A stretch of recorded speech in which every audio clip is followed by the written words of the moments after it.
नमस्कार, SBD news में आपका स्वागत है। पेश है 23 अक्टूबर बुधवार शाम 7:15 बजे राजस्थान की बड़ी खबरें।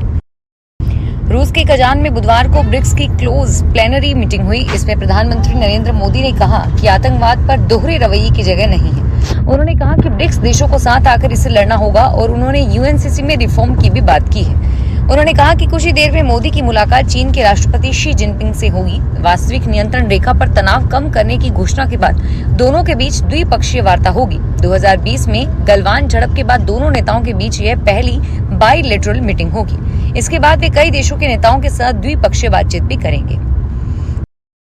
दिल्ली में बढ़ते वायु प्रदूषण के मामले में बुधवार को सुप्रीम कोर्ट में सुनवाई हुई। पंजाब और हरियाणा के चीफ सेक्रेटरी कोर्ट में पेश हुए।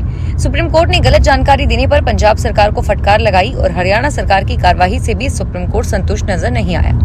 जस्टिस अभय एस ओका और जस्टिस ए अमानुल्ला और जस्टिस एजी मसीह की बेंच ने पंजाब और हरियाणा सरकार की खेतों में पराली जलाने से रोकने की कोशिशों को महज दिखावा बताया। सुप्रीम कोर्ट ने यहाँ तक कहा कि अब समय आ गया है कि केंद्र पंजाब और हरियाणा सरकारों को याद दिलाए कि प्रदूषण मुक्त वातावरण में रहना नागरिकों का मौलिक अधिकार है।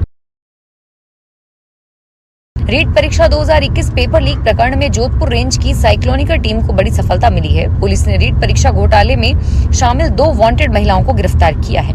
इनकी गिरफ्तारी के बाद पूछताछ में रीट परीक्षा में फर्जी अभ्यर्थियों को बिठाने और बड़े स्तर पर धांधली करने के बाद एक बड़े घोटाले का पर्दाफाश हुआ। पुलिस के मुताबिक संगीता को सांचौर जोधपुर की सीमा से गिरफ्तार किया गया है और यह दूसरे राज्य में भागने की फिराक में थी। इन दोनों ही महिलाओं पर 25-25 हजार रुपए का इनाम घोषित था। बता दें कि एसआई भर्ती परीक्षा पेपर लीक प्रकरण में तकरीबन 3 महीने पहले छम्मी बिश्नोई की गिरफ्तारी हुई थी। लोकसभा चुनाव 2024 के दौरान 3 अप्रैल को इसी वायनाड सीट के लिए राहुल गांधी ने नामांकन किया था और तब प्रियंका मौजूद थी। आज प्रियंका के नामांकन के लिए राहुल उनके साथ थे। कांग्रेस महासचिव प्रियंका गांधी वोड्रा ने रोड शो के बाद वायनाड लोकसभा सीट से नामांकन दाखिल कर दिया है। इस दौरान उनके साथ भाई राहुल गांधी, मां सोनिया गांधी और कांग्रेस अध्यक्ष मल्लिकार्जुन खड़गे भी मौजूद रहे।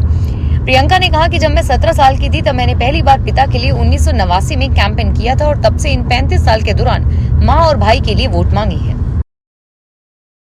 एफएसटी टीम के प्रभारी शौर्यपुरी ने बताया कि उपचुनाव को देखते हुए वाहनों की चेकिंग की जा रही है और इस दौरान झुंझुनू से सीकर जा रही एक कार को रोककर चेकिंग की तो उसमें 4 बैग मिले। खोलकर देखा तो बैग में चांदी भरी हुई थी। जीएसटी की टीम ने मौके पर पहुंचकर कार में से चांदी को जब्त किया। इसी दौरान स्टेट जीएसटी टीम के संयुक्त आयुक्त उमेश जालान ने बताया कि कर भवन में लाकर माल का भौतिक सत्यापन किया गया और 16 किलो चांदी है जिसकी बाजार में कीमत 12 लाख रुपए के करीब है। सीकर के प्रसिद्ध खाटू श्याम जी मंदिर में दीपावली पर्व से पहले साफ सफाई की जाएगी। श्री श्याम मंदिर कमेटी के अध्यक्ष पृथ्वी सिंह चौहान ने आदेश जारी करते हुए बताया कि दीपावली पर्व के उपलक्ष्य में मंदिर में साफ सफाई की जाएगी और इसके चलते 24 अक्टूबर की रात 10 बजे से 25 अक्टूबर की शाम 6:15 तक मंदिर में दर्शन बंद रहेंगे। हनुमानगढ़ की भिरानी पुलिस थाना क्षेत्र में पटवा रोड मैपल स्कूल के निकट मधुमक्खी पालन करने वाले व्यक्ति को अज्ञात चोरों ने करीब 6 लाख रुपए की चपत लगा दी। पुलिस के अनुसार मधुमक्खी पालन करने वाले युवक मेहराना ने रिपोर्ट दी कि उसने वेयर हाउस के निकट मधुमक्खियों को 225 बॉक्स में बंद किया हुआ था। 18 अक्टूबर को वह किसी काम से अपने गांव गया तो अगले दिन सुबह देखा तो मधुमक्खी केंद्र पर 128 बॉक्स नहीं थे। मौके से शहद से भरी 16 बाल्टी भी गायब मिली। जयपुर में पुराने हॉलमार्क लगे सोने के गहने बेचे जा रहे थे। भारतीय मानक ब्यूरो की टीम की छापेमारी में इसका खुलासा हुआ। मंगलवार को झोटवाड़ा के मेयर्स में Shri Salasar Balaji hall market centre से पुराने हॉलमार्क लगे गहने बरामद किए गए। कार्रवाई के बाद बीआईएस राजस्थान के डायरेक्टर प्रमुख कनिका कालिया ने बताया कि दीपावली का त्योहार नजदीक है और ऐसे में लोग ज्यादा से ज्यादा सोने के आभूषण की खरीदारी करते हैं। जागरूकता के अभाव में बीआईएस के हॉलमार्क की पहचान नहीं कर पाते हैं। त्योहार पर हमारी सतर्कता टीम लगाकर एक्टिव रहती है और टीम को सूचना मिली थी कि श्री सालासर बालाजी सेंटर पर बीआईएस के पुराने हॉलमार्क लगाए जा रहे हैं। भारतीय जनता पार्टी के पूर्व प्रदेश अध्यक्ष व हरियाणा के प्रभारी सतीश पूनिया आज जोधपुर आए। जोधपुर में उन्होंने सर्किट हाउस में मीडिया से बात की। इस दौरान उन्होंने कहा कि पिछले 40 वर्षों से पार्टी और सामाजिक कार्यों से जुड़े रहने के कारण वे लगातार प्रदेश के विभिन्न क्षेत्रों का दौरा करते आए हैं। इस बार दौरे पर वे अपने कार्यकर्ताओं और सामाजिक कार्यक्रमों में शिरकत लेंगे। राजस्थान में विधानसभा उपचुनाव 2024 में भी सेवा मतदाता को उसके वर्तमान तैनाती स्थल पर मतदान की सुविधा मुहैया कराने के लिए पोस्टल बैलेट डाक से नहीं भेजे जाएंगे। उन्होंने डाक मतदान पत्र भेजने के लिए economical transmitted postal ballot system का उपयोग किया है। सेवा मतदाताओं की सुविधा के लिए निर्वाचन आयोग द्वारा विधानसभा चुनाव में द्विस्तरीय सुरक्षा प्रणाली ETBS विकसित की गई है। QR कोड होने से इसकी नकल की संभावना भी खत्म हो गई है और ईमेल से मतपत्र भेजे जाने में समय की भी बचत होती है।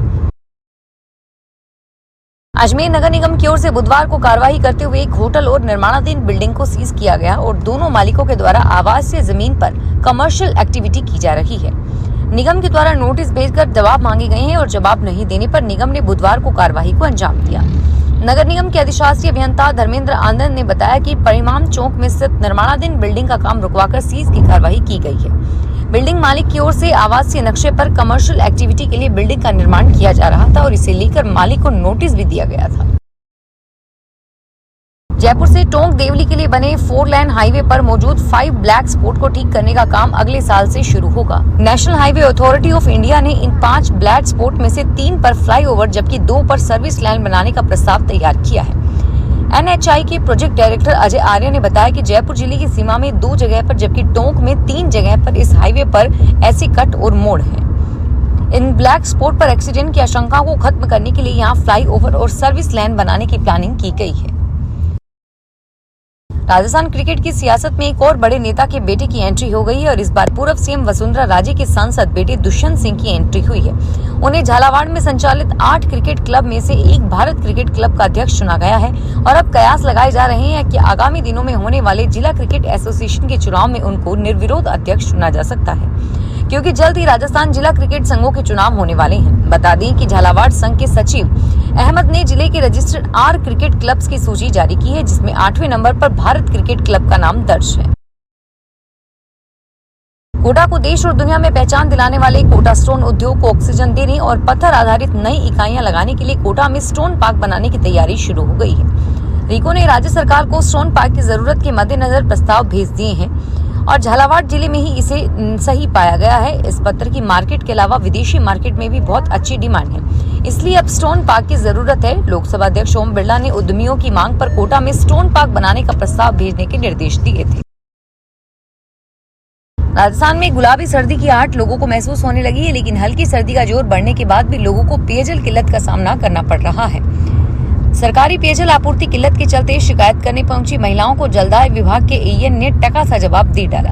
उपखंड के चतुर्भुज मंदिर मोहल्ले में पिछले 4 माह से पानी की किल्लत से लोग जूझ रहे हैं, लेकिन अधिकारी समस्या का समाधान करने से टालमटोल कर रहे हैं। इसलिए महिलाएं विभाग के कार्यालय पहुंचकर कनिष्ठ अभियंता के आवास पर पहुंची, लेकिन वहां पर भी कोई जवाब नहीं मिलने पर नाराज महिलाएं उपखंड अधिकारी के आवास पर अपनी समस्याओं को लेकर पहुंची। फिलहाल इस बुलेटिन में इतना ही और फिर हाजिर होंगे तमाम बड़ी खबरों के साथ। धन्यवाद।